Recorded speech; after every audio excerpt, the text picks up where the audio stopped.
Some women wield a presence that lingers like smoke, curling through a man's mind long after they've left the room. They do not plead or perform, yet their essence pulls at something primal, something hidden.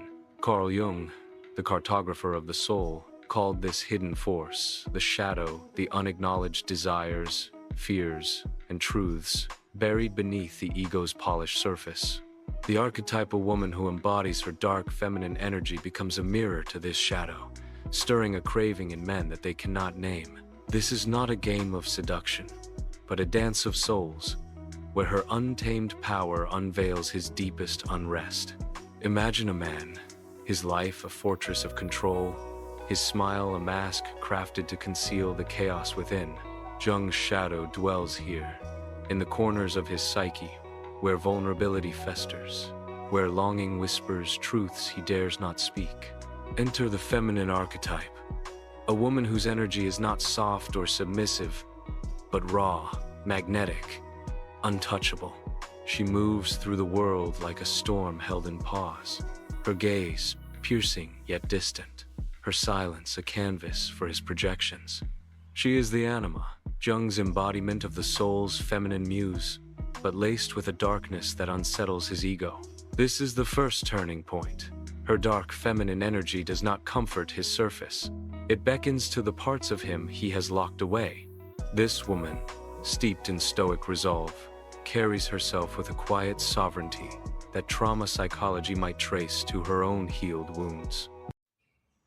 She has faced her own shadows, walked through the fire of self-doubt, and emerged with a self-worth that does not bend to external validation. Men, shaped by their own unspoken traumas, project their desires onto her, mistaking her strength for a challenge, her stillness for a puzzle to solve. Yet her dark feminine energy rooted in the primal, the instinctual, the unapologetic does not yield to their need for control.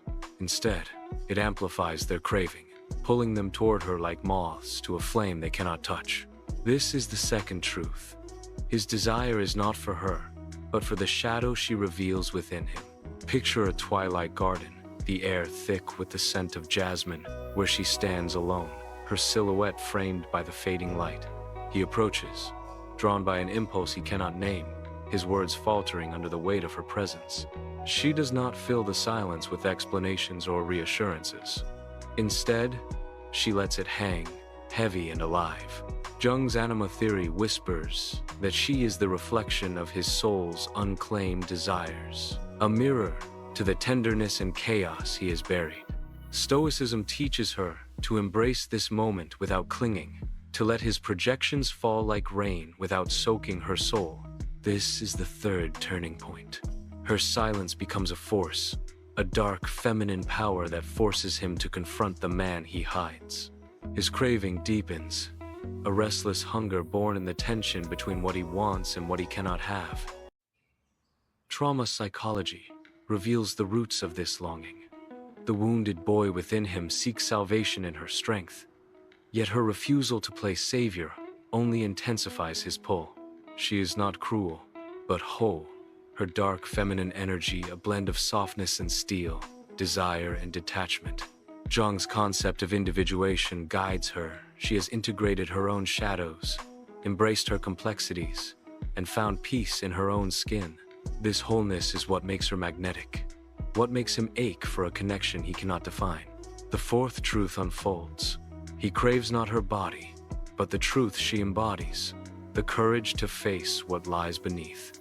In a crowded cafe, where laughter and clinking glasses fill the air, their eyes meet across the room. Her gaze is steady, not inviting but knowing, as if she sees through his carefully curated facade. He feels exposed, yet captivated, his ego unraveling under the weight of her dark feminine energy. She does not chase his approval or shrink from his intensity. Instead, she holds her ground, a stoic pillar in a sea of noise. This is the fifth turning point.